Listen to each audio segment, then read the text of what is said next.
서부산이 답이다. 네, 이번 총선에서 낙동강 벨트 사하갑 지역 후보의 책 제목입니다. 이성건 후보의 총선 전략, 그리고 이번 선거에서 이성건 후보가 어떤 서부산의 모습을 그리고 있는지 들어볼 텐데요. 후보에게 직접 이야기 들어보도록 하겠습니다. 안녕하세요. 네, 안녕하십니까. 국민의힘의 사하갑 이성건 후보입니다. 네, 이제 공식적으로 선거운동한 지 얼마나 되셨어요? 예비 후보로 등록한 지가 1월 9일, 2개월 조금 지났다고 봐야 되겠죠. 네. 공천을 받고는 지금 한 3주밖에 지나지 않았습니다. 그래서 아직 저를 모르는 분들이 상당히 많이 있습니다. 그러면 카메라 보시고 네. 얼굴도 이제 한 번 더 보여주실 겸 인사 네. 부탁드립니다. 네, 우리 오늘 그 채널 시청하는 시청자 여러분, 제 얼굴 똑바로 봐주십시오.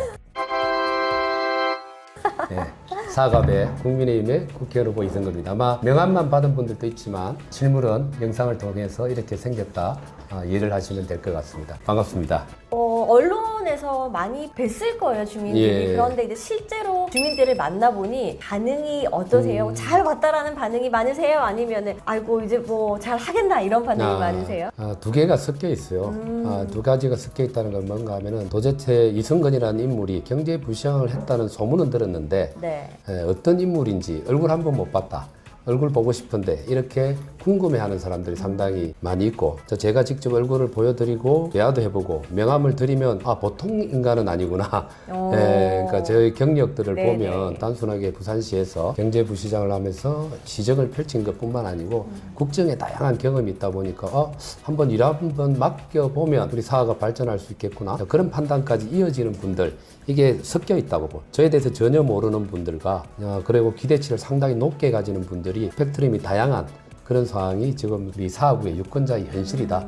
그렇게 말씀드릴 수 있을 것 같습니다. 그럼 좀 걱정하시는 분들한테 좀 설득을 하셔야 되잖아요. 네. 좀 어떤 방법을 쓰고 계세요? 네, 일단 믿고 맡겨달라. 왜 그런가 하면은 대한민국에서 저만큼의 국정 경험을 가진 사람들은 많지가 않을 겁니다. 저는 대학 졸업 이후에 박관용 국회의원이라는 국회의장을 지냈던 분의 비서관을 시작을 해서 공직에 몸을 닿기 시작을 해서 7대 때 35세 나이에 남자 최연소 국회의원을 지냈습니다. 네. 그리고 그 이후에 우리나라 중소기업의 수출 지원을 위해 가지고 대한무역투자진흥공사 코트라라고 하는 곳에서 또 2년간 일을 하면서 수출 경제통상 업무를 맡았고 또 청와대 불려 들어가지고 대통령을 모시고 비서관도 해봤고 또 나중에는 제가 일본에서 유학한 경험이 있기 때문에 외교관이 되라고 해서 주일본 고베에 있는 네. 우리나라 총영사로서 근무를 했습니다. 그래서 국정만 놓고 보면 입법, 행정, 경제, 통상, 외교라는 다양한 분야의 경험을 섭렵을 했고 그다음 박형준 시장 들어오고 난 다음부터는 그 시장님이 불러가지고 정무특보로 시작을 해서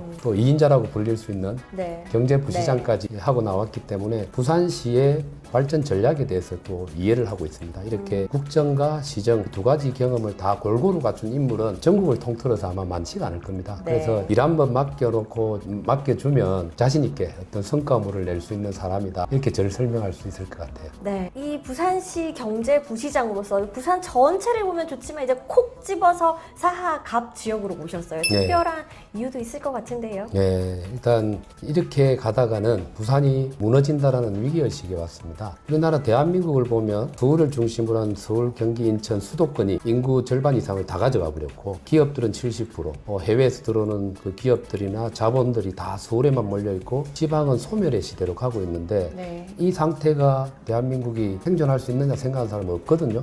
또 비슷하게 우리 부산이 유사한 상황에 처해 있습니다. 해운대 가보면 하늘 높은 줄 모르고 고급 아파트가 들어서고 있고 기장을 중심으로 해서 온갖 호텔과 또 컨벤션 시설, 놀이시설, 관광과 관련된 인프라, 그러니까 한마디로 동부산이 부산의 중심이 되어버리는 네. 일각의 어떤 사람은 해운대시에 그다음에 부산구라고 표현할 정도로 이렇게 구와 광역이 역전돼 있는 이런 상황이 지금 부산이 지속이 되고 있습니다. 이대로 가다는 부산이 소멸된다. 저는 그렇게 보거든요. 네. 그러면은 방법이 뭐냐? 동부산의 발전을 막을 수는 없습니다. 대신에 양날개를 펼쳐야 되는 거죠.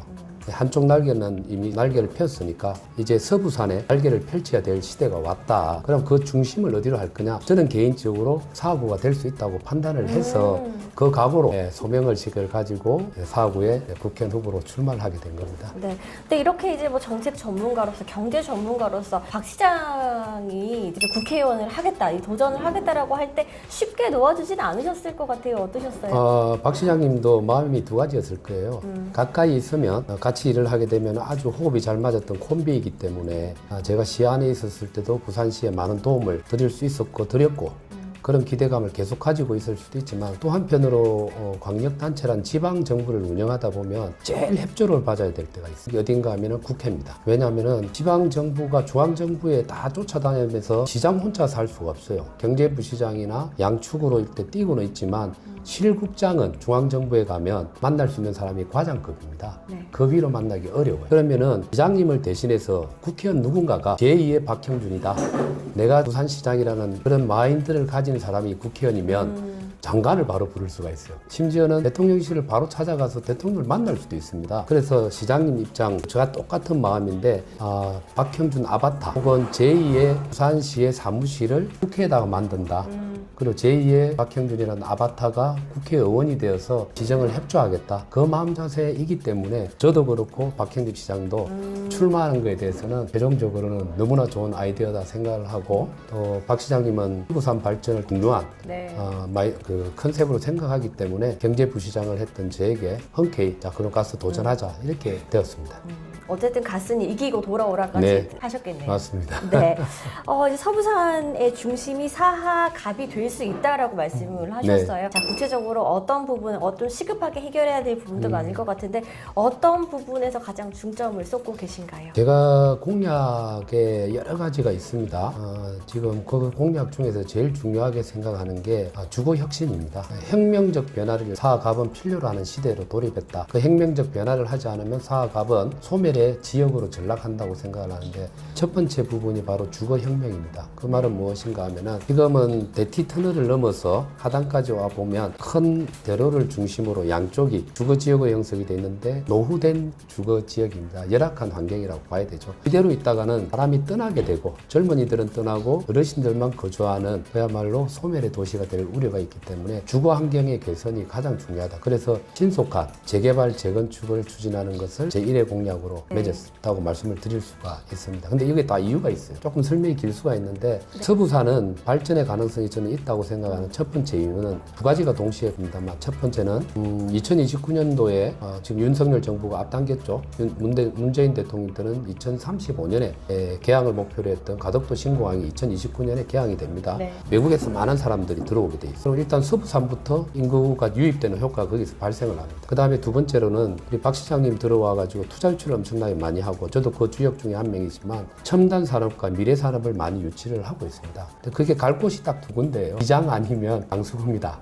왜 부지가 있는 곳이 그곳밖에 없으니까. 그래서 강서구의 헬스케어와 관련된 분야라든지 2차 전지화라든지 데이터 센터라든지 그 다음에 항공 정비와 관련된 MRO 사업이라든지 산업이라든지 이런 것들을 유치를 하게 되면 새로운 젊은 인재들이 취업을 할 공간이 생기게 되는 거고 네. 그럼 주거자들이 늘게 됩니다. 그러면 강서구에서 인구가 팽창이 되면 거기서만 머무는 게 아니고 사학으로 같이 이렇게 그 인구 유입 효과가 있다고 봐야 되는데 그 유입을 받아들여야 되잖아요. 강서구는 명지가 발달되고 아파트가 많이 들어있지만 지금 우리 사하구 갑은 그런 주거 환경을 마련해 있지 못합니다. 그러면 여기 안 와요. 그럼 진짜 소멸의 도시가 되기 때문에 주거 환경을 적극적으로 우선적으로 개선하는 게 가장 중요하다는 게 일의 공약이라고 설명을 드릴 수가 있습니다. 네. 기업을 유치해서 사람들을 끌어들이기 위해서는 당연히 주거가 돼야 된다. 연관이 돼 있을 수도 있지만 기업들이 이제 부산에 유치가 하나둘씩 되고 있어요. 정작 일하시는 분들만 오고 가족들이 다 같이 이사를 오는 사실 그게 아닌 이유를 봤더니 주거에 맞는 인프라도 따라와야 하는데 네. 그 인프라가 따라오지를 못하다는 예, 것도 예. 있잖아요. 거기에 대해서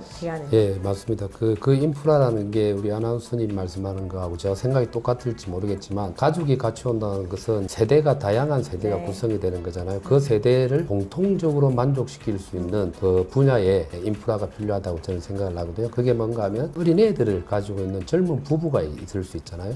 그러면 교육 환경이 좋아야 됩니다. 네. 교육이 좋아야 되고 또 어느 정도 가족 단위로 즐길 수 있는 문화라든지 상업적인 시설들이 골고루 갖추어져야 됩니다.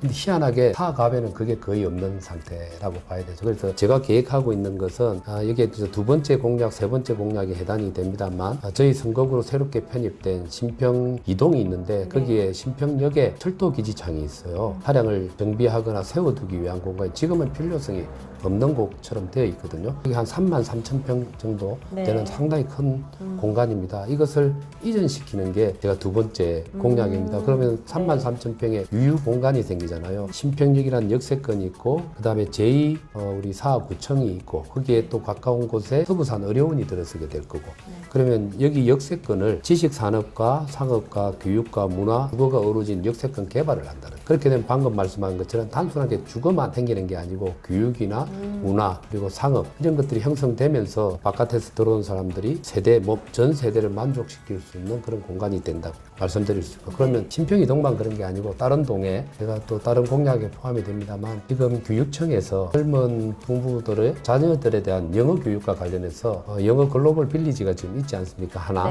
근데 서부 상권에 그게 필요하다고 지금 생각하는데 그 영어 글로벌 빌리지를 다 갑에다가 유치하는 것들을 지금 계획을 잡고 있습니다. 네, 그렇게 잡고 있고 또 하나는 지금 우리 강서구의 신항에 물류가 잘 아시다시피 항만 물류와 관련해서 전 세계에서 한적으로선 2위 컨테이너 처리량으로선 7위의 글로벌 허브 항만을 기능을 가지고 있는데 여기에 대한 전문가가 필요합니다. 그래서 항만 물류와 관련된 마이스터고를 만드는 걸 제가 우리 사하구에다가 유치하는 걸 목표로 해놓고 있습니다. 그래서 학군이 새롭게 형성이 될 수 있도록 그런 계획을 세워놓고 있죠. 그러면 어르신들만 재정착해서 사는 게 아니고 젊은 교육을 원하는 그런 젊은 부부들이 올 수 있는 그런 도시가 된다고 보시면 될 것 같습니다. 서부산이 답이다. 그 중에서 서부산의 사하갑이 정말 무궁무진한 발전 가능성이 있는데 그 적임자, 그 변화를 이끌 적임자는 바로 이성건이다라고 정리를 하도록 하겠습니다. 한마디만 더 드려요. 네. 네, 이성건이다라고 했는데 그건 진짜 사실입니다. 네. 왜 그런가 하면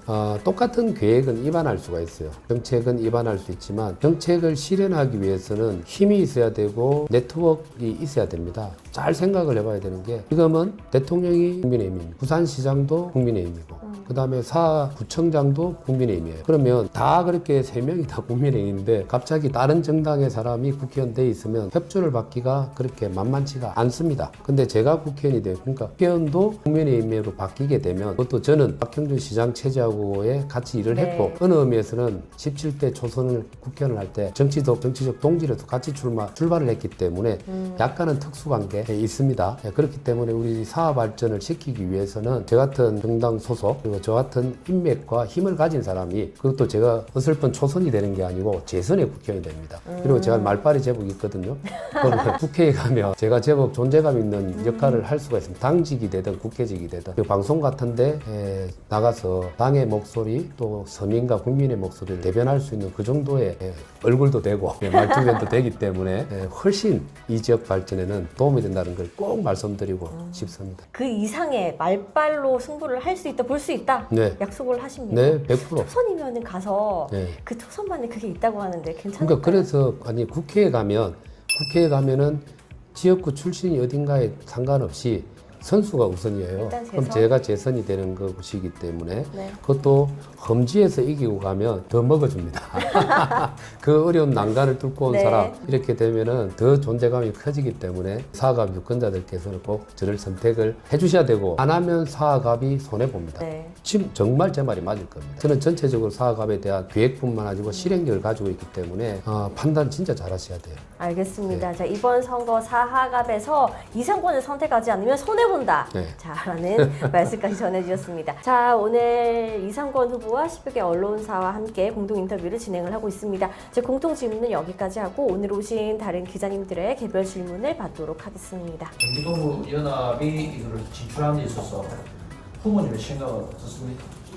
저는 바람직하지 않다 생각합니다. 역사는 머물러서는 절대 안 됩니다. 새로운 세력들이 새로운 일을 할 수 있는 기회를 주고 그래야만이 미래로 나아갈 수 있다고 보는데 저희 보수 정당인 국민의힘은 끊임없이 새로운 인물들을 충원해 가면서 미래로 나아가려고 하는 역사적인 어떤 기회를 가지고 있었다고 말씀을 드릴 수 있는데 민주당은 근 30년 가까운 세월 동안에 정치 권력을 지금은 이제 586이라고 부르죠. 586 세력들이 장악을 하고 거의 정치를 주물렀다 해도 과언이 아닙니다. 근데 그 586 중에서도 가장 강경하고 극단적이라고 부르는 경기 동부연합이라고 했습니까? 그쪽 사람들이 이번에 좀 더 많이 진출을 하게 될 가능성이 높아진 거에 대해서 상당히 저는 우려를 합니다. 특히 저 옛날에 학생운동권에 저도 중학생회장을 했습니다만 저는 어쨌든 도시 빈민이나 노동자들의 권익 향상 그리고 일반 학생들의 학습권과 관련된 권익을 향상시키기 위한 학생운동을 한 반면에 민주당에 몸담고 있는 상당수의 운동권을 했던 사람들은 전형적으로 북한의 주체사상에 경도되어서 이념적인 활동을 했던 분들이고 그래서 이제 종북적인 어떠한 사고방식이 있는데 아까 말씀드린 동북, 경기 동부 연합 같은 경우는 그 괴를 가지고 있는 분들이라는 면에 있어서는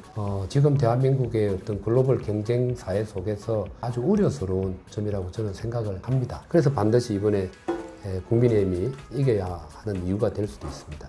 그 이제 최근에 이제 이재명 민주당 대표가 부산에 내려왔다가 이제 올라갔었는데 이제 이성건 후보님께서 거기에 대해서 비판을 좀 해주셨어요. 네. 초장만 찾냐 네. 라고 말씀을 해주셨는데 네. 사는이 부산에 이전하는 것에 대해서 굉장히 그 국민들은 특히 부산 시민들은 도대체 뭐가 맞는지 언론에서는 이제 민주당이 맡고 있어서 그렇다 아니다 국민의힘이 일을 못해서 그렇다 뭐가 진실이냐 이렇게 공방이 오가는 것들도 많은 걸로 알고 있어요. 네. 이 경제부시장까지 하셨고 네. 그 다음에 이번에 국회 후보까지 나가시기 때문에 분명히 이 과정을 알고 계실 거고 이게 왜 안 되는지도 정확히 알고 계실 건데 딱 한마디로 정리 한번 해주시겠습니까? 그거는 제가 전담을 했던 일이고 또 그걸 성사시키는데 3분의 2 과정까지의 책임자였습니다. 일단 제가 윤석열 정부가 탄생이 되고 인수위 기간이 있을 때 제가 인수위원회에 참여를 했습니다. 엑스포 유치와 관련해 가지고 그 실무위원으로 참여를 했는데 그때 국정과제로 산업은행 부산 이전을 넣을 수 있도록 노력한 게 저입니다. 그래서 윤석열 정부는 산업은행을 국정과제에다가 포함을 시켰어요. 이전을 부산 이전을. 근데 그게 이루어지려면 두 가지 절차가 필요합니다. 하나는 행정적인 절차, 하나는 입법적인 조치가 필요한데 행정적인 절차는 뭔가 하면은 우리가 법상 공공기관을 이전하기 위해서는 이전 공공기관으로 지정을 해서 고시하는 행정적인 절차에다가 두 번째는 이전 계획을 수립하는 거가 행정부가 해야 될 역할입니다. 자, 그래서 윤석열 정부에서는 국토부가 그게 주무부처가 되는데요. 이전 공공기관으로 지정을 해서 작년 5월 9일로 제가 정확한지는 모르겠습니다. 5월 9일 날 이전 공공기관으로 지정해서 고시까지 다 완료를 했습니다. 행정 절차를. 그 다음에 이전 계획까지 수립이 되어 있습니다. 그 다음에 마지막 남은 관문이 뭔가 하면은 법을 고치지 않으면 이전이 안 돼요. 그 법이라는 것은 산업은행법에 산업은행 자기 그 법이죠. 산업은행법의 4조 1항에 산업은행의 본점은 서울시에 둔다라고 되어 있습니다. 그러니까 공공기관으로 이전하는 걸 지정 고시를 해도 행정부가 법을 부산시에 둔다라고 개정을 안 하면 위법 행위를 불법 행위를 하게 되는 겁니다. 그럼 남은 있는 과제는 국회에서 그 법을 개정을 해줘야 돼요. 근데 아시다시피 170 안팎의 의석을 가지고 있는 게 민주당이고 저와 박형근 시장이 수시로 국회를 방문해서 민주당을 방문해서 당대표, 정책위의장, 원내대표, 정무위원회 위원장, 간사, 위원들까지 만나면서 설득을 했습니다. 묵묵부답. 그리고 이재명 대표가 부산 왔을 때 시민단체도 성명을 내고 답변하라고 했고 이번에 왔을 때도 초장 찾을 때 저희 국민의힘은 성명을 내고 산업은행 부산 이전에 대해서 이재명 대표는 응답하라고 요구를 했는데 초장만 찾다 갔어요. 그래서 국회에서 결국은 이게 이전이 안 되는 거는 딱 하나의 마지막 관문 한 줄 바꾸는 그게 민주당의 이재명 대표가 막고 있었어요. 그 명약 관화한 겁니다. 그는 복잡한 문제가 전혀 아니에요. 근데 의석수가 만일에 국민의힘이 많으면 국정과제로 채택했고 행정 절차를 완료했기 때문에 그냥 법 통과시키면 됩니다. 근데 국회라는 게 다수결의 원칙에 의해서 진행이 되기 때문에 민주당이 통과 안 시키는데 어떻게 됩니까? 안 되죠. 그래서 저는 이재명 대표도 거짓말쟁인 거예요. 민주당의 가치와 철학은 국가균형발전 노무현 정부 때 전국에 10개의 혁신도시를 만들어서 중앙정부 산하에 200개 가까운 공공기관을 이전을 다 시켰잖아요. 우리 부산에도 그래서 금융혁신지구가 생긴 거고 동삼동에 해양과 관련된 핵심지구가 생긴 거예요. 이전을 그렇게 시켰어요. 그 철학을 이어받는 정당이라고 하면서 그러면 산업은행이라든지 다른 공공기관 이전도 지방 균형 발전의 하나의 축이거든요. 말은 그래놓고 행동은 다르게 하는 거죠. 위선적 국민을 기만하는 겁니다. 근데 더더욱 문제는 부산 지역 국회의원들 중에 단 한 명도 과연 이재명 대표한테 산업은행 부산 이전에 대해서 싸우고 요구한 사람이 있는지 저 들어본 적이 없어요. 그러니까 엄청 비겁한 거죠. 같이. 그래서 결과적으로 얘기하면 산업은행 부산 이전에 진행이 안 되는 이유는 민주당의 반대 때문에 진행이 안 되고 있다고 결론을 지을 수 있습니다. 네. 예, 파이낸스 스테이지 기자입니다. 아까 인터뷰 중에 얼굴이 된다 거라고. 이거 한 달, 그 의견에는 부인하지 않습니다. 네. 한 달 반쯤에는 정말 뽀했었는데 그러니까 많이 탔죠. 서부 운동을 너무 많이 열심히 하셨는지 솔직하게 말씀을 드리면 제가 몸무게가 5kg 빠졌습니다. 제가 그 부산시에서 퇴임한 게 12월 31일, 그 다음에 1월 6일 날 출판 기념회를 열고 예비후보 등록을 1월 9일 하고 난 다음에 지금까지 뛰었는데 아침에 6시부터 밤에 거의 11시까지 매일 강행군을 하고 끼니를 그럴 때가 되게 많습니다. 그러다 보니까 지금 5kg가 빠져 있는 상태고요. 그 다음에 그 얼굴도 햇볕에 많이 거울려가지고 그 전에 보던 저의 모습과 많이 바뀌어 있습니다. 좀 우스갯소리를 하면 어제 저녁이었어요. 밤에 그 당리동에 차량이 돌 수 있는 로타리 형식의 공간이 있어요. 그래서 피켓으로 또 인사를 하고 잠깐 쉬려고 내려가는 길에 젊은 아주머니 두 분을 만났는데 제가 명함을 주니까 뭐라고 말씀하는 거니까 이성근 후보 본인 맞으세요? 물어보더라고요. 맞습니다 하니까 우리는 이성근 후보 광팬입니다 이러더라고요. 그래서 왜 팬입니까 하니까 지금 우리가 인터뷰를 선거사무소에서 하잖아요. 선거사무소 외벽에 크게 제 사진이 3개가 걸려 있어요. 그 사진이 이제 명함에도 사용되는데 그 사진을 보면 너무 잘생겨가지고 얼굴만 보고 자기들은 광팬이었다는 거예요. 근데 오늘 보니까 왜 이러세요? 얼굴 왜 이러세요? 진짜 그랬어요. 오늘 왜 그러세요 하면서 제가 설명을 해드렸죠. 예, 살이 너무 빠져가지고 그리고 저녁 때 되면은 피곤함이 묻어나니까 그래서 그렇습니다 하고 하니까 그분 하시는 말씀 이해가 충분히 갑니다. 열심히 뛰셔서 꼭 승리할 수 있도록 저희들도 돕겠습니다. 이런 말씀을 하더라고요. 네. 그러면요, 네. 거리 나가서 이제 계속 얼굴을 알리는 그런 전략이 안 되는 게 아닐까요? 아니요. 그거 참 어려운 요구를, 그럼 나가지 말라는 말이지. 아니면 적당히 해서 얼굴이 살 안 빠지고, 피부 뽀얗고, 그 상태로만 하라는 말이지. 참 애매한데, 선거는 어쩔 수 없습니다. 상대가 있는 게임이고, 상대는 8년간 축적된 그 어떤 유권자들하고 접촉의 시간이 있었고, 저는 이제 2달밖에 안 지났고, 이제 본선 투표일까지 T-오늘 23일인가 24일밖에 없기 때문에 얼굴이 그렇게 되는 걸 희생을 하고, 희생을 하고, 이제 얼굴 보고 저를 팬이 되는 게 아니고, 실력과 또 저희 정책을 보고, 저한테 광팬이 될 수 있도록 그렇게 이제 전환시켜 나가는 게 지금부터라고 생각합니다. 명품 주거도시 말씀하시고 부동산 정책 말씀하셨는데 지금 우리 사하의 좀 큰 문제 중에 현안 중에 하나가 그 재개발 문제. 네, 맞습니다. 이 부분 좀 어떻게 해결할 수 있는 그런 부분들이 있을까요? 네, 그게 일단은 재개발 문제는 일단 2가지를 보면 될 것 같아요. 첫 번째, 너무 오래 걸린다. 그러니까 보통 부산 지역의 재개발과 관련된 혹은 재건축과 관련된 구역들이 엄청나게 많아요. 근데 다들 이게 보면은 15년에서 20년 시간을 오래 걸림으로 인해서 거기에 관련된 주민들은 재산권 행사가 안 되고 엄청난 손실을 초래하는 경우도 발생합니다. 그럼 빨리 하는 게 중요하고요. 그 다음에 비리 문제가 생깁니다. 그래서 주민들 간에 갈등이 생겨서 조합이 있고 비대위가 형성되고 치고받고 싸우는 이 2가지 문제를 풀어야 돼요. 그것을 풀기 위해서 제가 생각했던 방식이 있는데 지금 서울시에서 하고 있는 신속통합기획이라는 방식으로 각종 심의가 단계적으로 이루어지는 것들을 통합해가지고 심의할 수 있는 그 절차를 단축시키는 이 제도를 제가 부산에 박형준 시장님하고 상의해가지고 빨리 할 수 있는 방안을 강구할 예정이고요.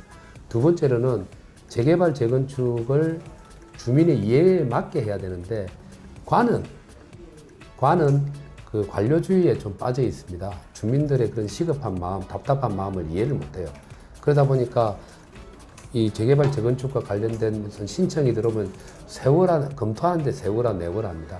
그걸 없애기 위해서 제가 생각하는 거는 부산시 그리고 사구청하고 재개발, 재건축을 추진하는 추진 주체들하고 정기적인 간담회를 정례화시키는 걸 하려고 합니다. 그렇게 되면 주민의 목소리가 관에 빨리 전달이 되게 되고 그 관은 내 일처럼 봐줄 수 있는 그런 틀을 만들게 되는 거죠. 이걸 통해서 좀 빨리 하는 걸 추진을 할 거고요. 두 번째 아까 문제, 비리 문제 이런 것들은 사실은 부산시가 재개발 재건축과 관련해서는 그 종합감사를 정기적으로 하도록 하는 걸 제가 검토를 할 생각입니다. 그렇게 되면 조합 자체 그리고 추진위원회 자체가 깨끗하고 투명하게 운영이 되어서 그 안에 자기 재산권을 맡겨놓고 있는 조합원의 입장, 주민의 입장에서는 그 불안감을 없앨 수가 있어요. 이 두 가지 방식을 통해 가지고 해법을 찾겠다. 이렇게 얘기하는 사람이 전국에 아무도 없을 겁니다. 제가 고안해낸 아이디어고 재개발 재건축과 관련된 온갖 사람들하고 토론을 거쳐서 만들어낸 결과입니다. 그래서 그것은 반드시 우리 지역에서부터 시작을 할 예정입니다. 네. 질문 여기까지 받도록 하겠습니다. 이제 선거가 얼마 남지 않았습니다. 이제 한 20일 이 영상이 나가면 22여일 정도 남았을 것 같은데요.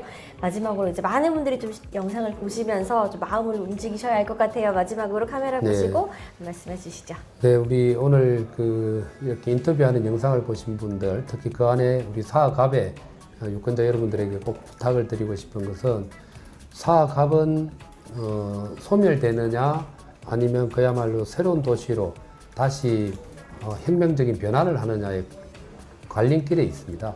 저처럼 국정의 다양한 경험 또 시정에서의 경험을 가지고 힘 있는 여당의 후보 저를 좀 뽑아주시면 틀림없이 여기는 사람이 모이고 돈이 모여서 누구나 살고 싶어하는 도시로 변신할 수 있다는 것을 꼭 말씀을 드리고 이성근을 선택해 주시기를 부탁드리겠습니다. 네, 감사합니다. 네, 낙동강 벨트의 사하갑 선거구 국민의힘 이성권 후보가 탈환할 수 있을까요? 저희가 4월 10일 관심 있게 지켜보도록 하겠습니다. 감사합니다. 네, 감사합니다.